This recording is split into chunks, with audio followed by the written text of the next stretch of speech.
Hey guys, so I decided to make a video about my labor and delivery because I thought maybe it could help someone that's about to deliver too. So let's start. It's a lot. So let's start out with the first thing that happened. My blood pressure got really high about a month before I gave birth. So my doctor had already decided that it was probably best for me to go ahead and get induced a week before my 40 week. So at 39 weeks, she wanted me to go ahead and get induced. So I went in Sunday, which was August the 11th, and I got induced. I got there at like 6 and immediately went straight back, got a hospital gown on, and got into bed. About 3 hours later, they put what's called a Foley bulb, I think that's what it's called, Foley bulb catheter inside of my cervix to open my cervix so it could help dilate my cervix, which was painful going in. It was a little painful because they put it in and then they shoot saline solution into it to make it expand. So I had that in. They came and did that like 3 hours after I got there. So I got that in, and I want to say that was like at maybe 10, 9:30 or 10 is when they put that in me. And then asked if I could have something to eat because I was starving, and the nurse told me I could, so I sent Seth to go get something to eat because I was hungry and I knew I could not eat after all of that happened. So she told me I could go ahead and get something to eat. I ate, and at about 3:30 that morning, so that was at like 9:30. So then 3:30 that morning, the nurse came in to check the catheter. So she kind of yanked on it a little bit and it came right out, meaning I had dilated to a 3. It dilated me to a 3, so it came right out. So a couple hours later, they just let me rest for a little while. A couple hours later, my doctor came in because the doctor that night before was not my doctor. So I'd wait on my doctor to come in, and she started me on Pitocin, and which made my contractions go from like pain tolerance. I mean, it was high. It made my pain get way worse. But it was not that bad. It wasn't that bad. It did hurt, I'm not gonna lie, but it was not that bad. So I got started on Pitocin, and she came in and checked me after I was on Pitocin for I want to say, she came in there at 7. And so at about 9:30, she came in and checked me. And I was already at a 5, dilated to a 5. And she was like, okay, we're going to go ahead and break your water. So then she went ahead and broke my water. And then she left out of the room. A couple of minutes later, she came in and she was monitoring my baby's heart rate. And it was way low. It was going I'm not going to say straight line because he was not straight lining, but it was almost straight line. So she said, we have to immediately get you in to the OR room for a C-section. And right when she said that, the nurses were on it. They put a hat on me. They handed Seth his clothes to put on, and they wheeled me right back. It was very fast. I was scared, of course. I get into this OR room, and there's these huge lights above me and this huge white room. It is scary. It's very scary because you see all this equipment and stuff, and all I could do was just cry because Seth wasn't in there with me yet. Nobody was in there with me except the anesthesiologist and the doctors and nurses. And they were already like cutting me open and stuff, and Seth wasn't in there. So I was freaking out. Very, very, very scared. So Seth came in about, it felt like minutes later, but it wasn't. It was just like 2 minutes later he came in. They had already got me open and everything, and they got the baby out, and I heard him cry, scream. So that's a good sign of relief for me. Because I couldn't see him, but I just could hear him crying. And Seth left to go take pictures of him, and so they're stitching me back up, getting everything back in place, and I'm just laying there like, when can I see my baby? And I'm just like, so Seth finally comes back over there, and the first thing I asked him was, who does he look like? Because I wanted to know who he looked like. And he said he has a lot of hair, but he looks like me. Talking about him, he looks like him. I was like, okay. And then I was like, Seth sat back down next to me, and I told the anesthesiologist, I was like, I'm feeling a little weird. I'm feeling really weird. And Seth said, when I said that, he said that my eyes like closed and it looked like I was like passing out.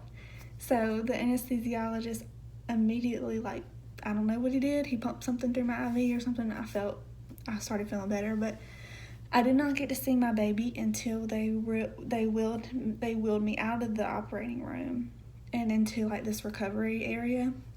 That's the first time I got to see him. And it was dark in that room, and I could not see his face. I don't know, I wanted to see him, like, see him. And, after that, it was like a total blur. Like, it really was. Everything just happened so fast. I was in the operating room for, like, 10 minutes. I thought it took, like, 30 minutes. But it took, like, 10 minutes.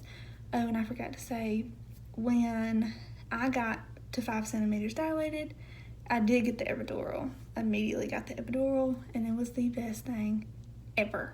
So I'm not against you moms who don't want it, but I wanted it. And it's a good thing I did get it, because if I wouldn't have got it at that time, I would have had to wait a little longer to get it, and then do the C-section. But it was so fast. I mean, they wanted to go ahead and get it done. So it was good I already had it done. So yeah, the epidural started wearing off when I was in the recovery room. So I was in the recovery room for like 20 minutes, and then they wheeled me to my normal room, and that's where all my family was waiting for me. And the nurses immediately got me up out of bed, immediately after my C-section. I didn't expect that at all. I did have a catheter in me, so if I peed, it went to the bag, but they took it out immediately after I got back to my room and made me get up and go to the bathroom. And I have to say, it was the worst pain in my life. The contractions were not bad. The C-section, the pain after the C-section is the worst pain. It really is. It is, I can't even describe it. It hurts so bad. Like, your muscles are just, like, they just feel ripped apart, and they hurt so bad. So they got me up, and they wanted me to pee by myself in the toilet to see if, the catheter messed anything up down there, but it didn't. I was totally fine. And then they took me back, got me in the bed. A few minutes later, they put these circulation things on my leg. Now, the epidural had wore off throughout my whole body, and my other leg, it was still numb. I couldn't feel it. And so 10 minutes later after that, they're like, we have to move rooms because of some sewage issue in my room. I'm like, yeah, let's go. So they moved me to the next room, which was a whole lot bigger than the one I was in. So I was so happy. But getting me back up out of the bed was another bad moment because it was excruciating pain, and the epidural was still, you know, trying to wear off. Oh, and they still had me hooked up to Pitocin after my C-section to get my uterus to shrink back down. So I'm still having contractions with hardly any epidural. So they get me to my other room, huge room. I'm talking about huge. I'm so excited because it's, you know, I know I'm going to have to be there for like 3 days. So I'm like, yeah, it's like a hotel room to me. So yeah, there's my family was all in there, and Seth's family, and they got to meet the baby, and I got to finally like really hold him and look at him and spend time with Seth and him, and it was the best feeling. But then it's just getting up out of the bed during that night. Oh my gosh, because I had, you know, gotta pee, and it's the worst pain ever. It really is. Isaiah had a lot of amniotic fluid on his lungs because he was born through C-section. When babies are born vaginally, they get all of that squeezed out of their lungs, but he was born through C-section, so it didn't get squeezed out. So throughout that whole night, he was choking on the amniotic fluid. Not really choking, but it was coming up and he was gagging on it. So that really, really made for a very sleepless night because we were so worried.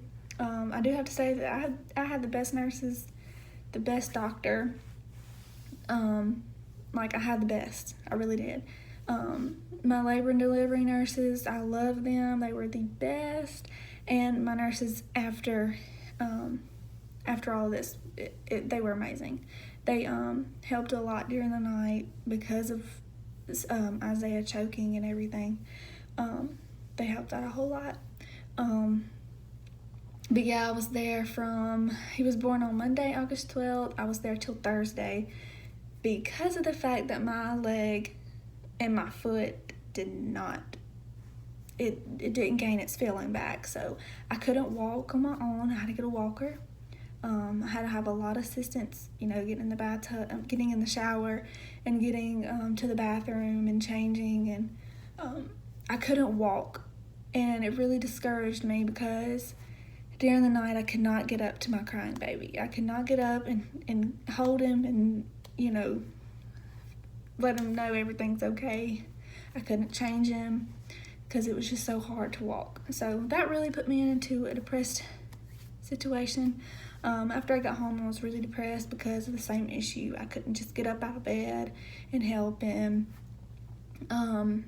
But I prayed and I prayed and I prayed and I prayed and I prayed for my feeling to come back in my legs, in my leg, and in my foot.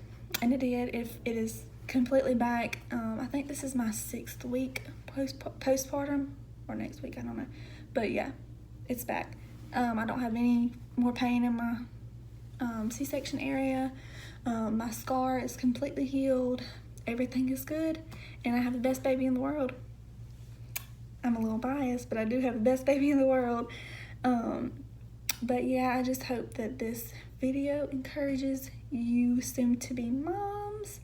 I know that when I found out I was pregnant, the only thing I did was watch women's birth stories and labor and delivery vlogs.